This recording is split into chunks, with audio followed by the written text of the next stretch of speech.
Hey guys, it's Wednesday again, and this is your friendly neighborhood Doc. So let's talk about what books I picked up at the comic shop. Did you guys get anything new? Did you guys get anything new? Kind of like Lost Fantasy by Kurt Pyers. It's a new #1 from Image. I also picked up the finale to Teenage Mutant Ninja Turtles, The Last Ronin 2, Re-Evolution. So that was number 5 of 5. What did you guys pick up? Anything new? Anything exciting? Anything that you guys want to talk about? Well, in the meantime, let's go ahead and see what I picked up this week. All right. What do we have here? First book we're going to talk about is Void Rivals number 18. This has got intrigue. It's got destruction. It's got Salila. It's got Dalek. It's got Energon and Alpha Theta. Or Vector Theta. So we've got all of these pieces together. And Dalek's father has finally told him that the sacred text, or why they are not supposed to get together, the Agorians and the Zertonians are not supposed to reintegrate because of what was in the sacred text. But it's not as simple as that, because you get to see this character here, who was one of the premiers of Dalek's father before he was thrown into prison. Meanwhile, you get to see Salila, and she's given a power boost by the Theta. And everything that Robert Kirkman has been putting together so far is starting to kind of come together. And in this, you get all of these exciting pieces coming together as a whole. You get Energon, you get Transformers, you get the Agorians and the Zertonians. You get all of these characters coming together in one piece. And so it's taken 1.5 years for the narrative to get where we're at. But here comes Salila to come to talk to Derek right in front of his father. And I'm not going to spoil the last page, but I will say that was kind of an interesting cliffhanger to leave off on. But if anybody is the king of cliffhangers, it's going to be Robert Kirkman. Ever heard of a little book called The Walking Dead? The first, I would say, 100 and so issues, maybe the first 105, 106 issues, leaves you with a cliffhanger at the end of every issue to bring you back. And it works so well, so excellent. And it's just one of those things that you get pulled in and you're like, man, I can't wait for issue 19. I can't wait for issue 25. I can't wait for issue 50. So it's tangible excitement that you get. And when you get a book like Void Rivals that ties in all of these things together, it's just a slam bang of an issue. Speaking of Lost Fantasy, guys, I'm going to talk more about this issue when we get to initial assessment. But I will say that I thoroughly enjoyed this book. It's by Kurt Pyers, Luca Casalanguida, Mark Dale, and Micah Myers. Not Michael Myers, but Micah Myers. So I'll talk about that more here in another video. Something is Killing the Children has come back with issue 41. And I made the joke at the shop today. I said, I'm almost done with Something is Killing the Children because it's been 41 issues and I don't know who's killing the children. But, all jokes aside, Tinian and Deladera have crafted something that's a once-in-a-lifetime type of story. The artwork by Deladera just pulls you into the story, although it's not the most detailed. It seems like every line that he uses has a specific purpose. So if you don't dig too deep into it as to why it's not Brian Hitch level detail, then the story itself will absolutely grab you and pull you in. Here we have another story talking about the origins of Erica Slaughter. And to be honest, I am kind of burned out of this. Tinian needs to move back into a place where we get more story of a modern day Erica Slaughter.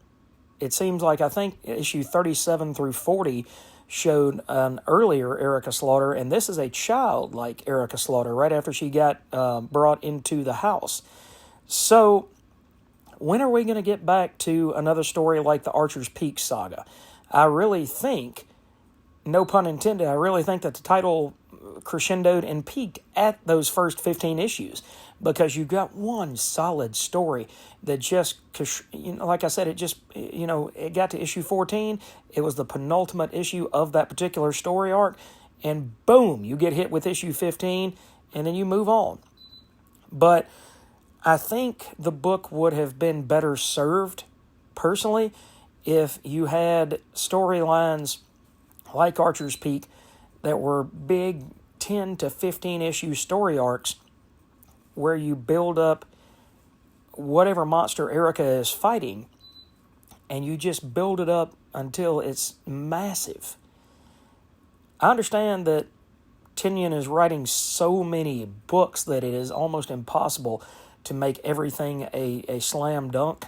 I'm looking at you, Deviant, that I stopped with issue 3. But at the same time, some books are so grand, and with a title like Something is Killing the Children, it needs to be long 10 to 12 issue story arcs that are just epic and grand in scale. So it's not that I'm not happy to have the book come back, but honestly, if we don't see some sort of movement by issue 50, I'm probably going to move on from this title. As good as it is, it's one of those that there just needs to be more continuity instead of spontaneity, if that makes sense. All right, next up we have Batman, The Long Halloween, The Last Halloween, issue 7. We are already at issue 7 of 10 of this book. We're getting very close to finding out who the new holiday killer is. This issue's art is done by Dave Johnson, the cover artist for 100 Bullets and a lot of other Vertigo titles, but he absolutely nails Batman, Catwoman, Dick Grayson as Robin, Mario Falcone, and even Poison Ivy. All of the characters are here. All of the bits and pieces are here. Jeff Loeb is good at playing chess and putting all these pieces into their order and where they go. So, as you read through this, you get to see that somebody has attacked Poison Ivy, but then somebody attacks the attacker. And the original attacker was actually the Calendar Man, who was the original holiday killer. But he says, now this does complicate things, because I thought that I was running the show, and now whoever you are, here you are, and you've set up something different. So Batman is after Poison Ivy. He's looking to find out why Poison Ivy is trying to control things, and he had run afoul earlier of Catwoman. But here you also get some of the grown-up part of Dick Grayson, who lost his innocence in his childhood at the circus, just like Bruce lost his right after that movie. He lost his innocence watching his parents die in a circus mishap. So you get more of this awesome Jeff Loeb Batman, not year one, but very early Batman story, where, like I said, we're still trying to figure out who the new Halloween killer is. And I was thoroughly surprised at how much the artwork here, Dave Johnson's artwork, I don't know that I've read a lot of his interior work, but it absolutely fit in with the dynamic of what Tim Sale would have done with this story. So I'm great. It's great to see him do some interior work, and it's great to see this book coming to almost a very fit conclusion.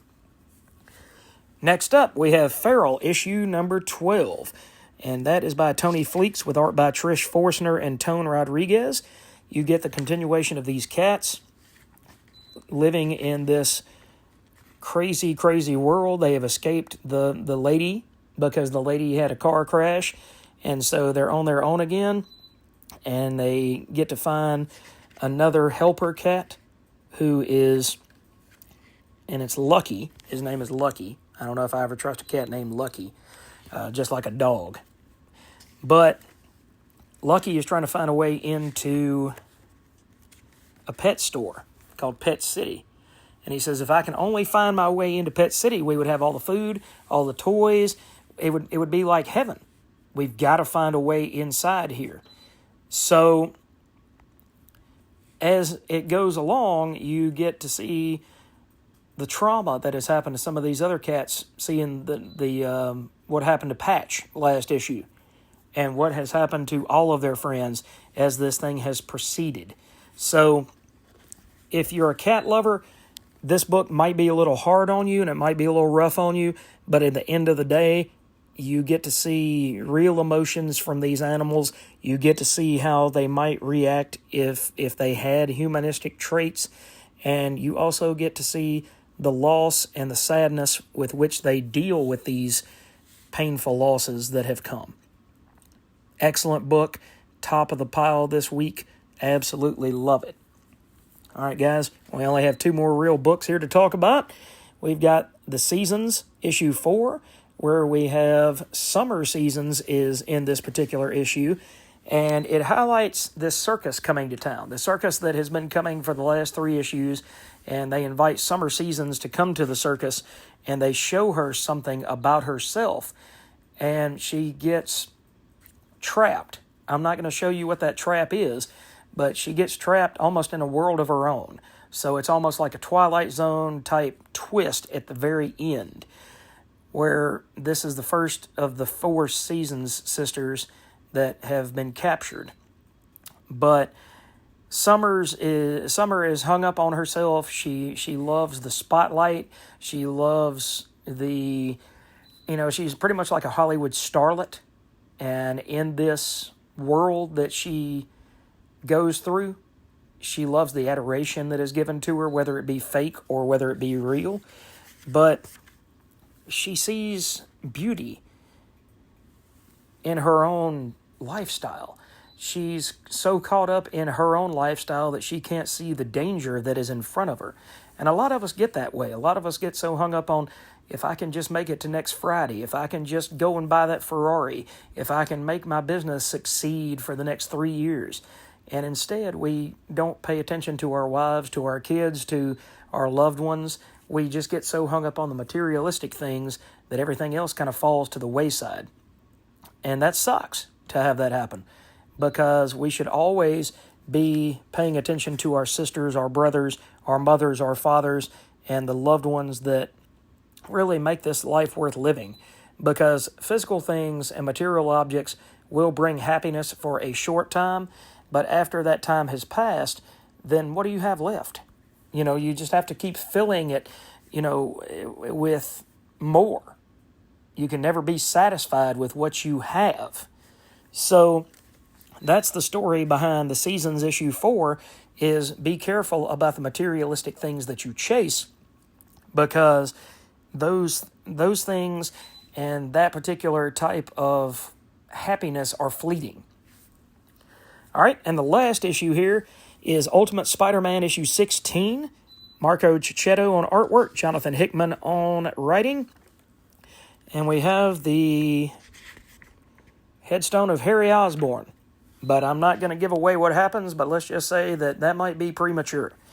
Instead, you get Gwen and Harry talking in a previous, first of all, you get Gwen talking to her father, then you get Gwen talking to Harry. So it is a lot of talking in this issue. But it builds up a whole lot. And you get to find out that Mysterio is not one person. So that's all I'm going to say about that. But you get to find out that Harry and Gwen truly are in love. They love one another.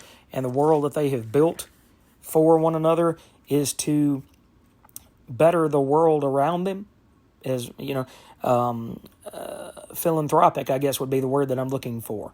They actually are looking to build a better world for everybody rather than just themselves. They're not selfish and self-centered people. But you get to see the birth of the Green Goblin. You also find out that Otto Octavius has been following Gwen around since the supposed death of Harry, because you get to see that she tells him, that I don't want you to be following me around. You're fired. You've got to go. And it's not because she's doing anything terribly bad, but it's the fact that she might have a secret identity of her own, and she doesn't want Otto to find out about who she is or what she's doing. So, a lot of talking in this issue, a lot of building and world building, but you know what? That's what this book is about. I got to thinking about it as I was reading it, and a lot of people have gotten upset and said, you know, why is there not more action in this book?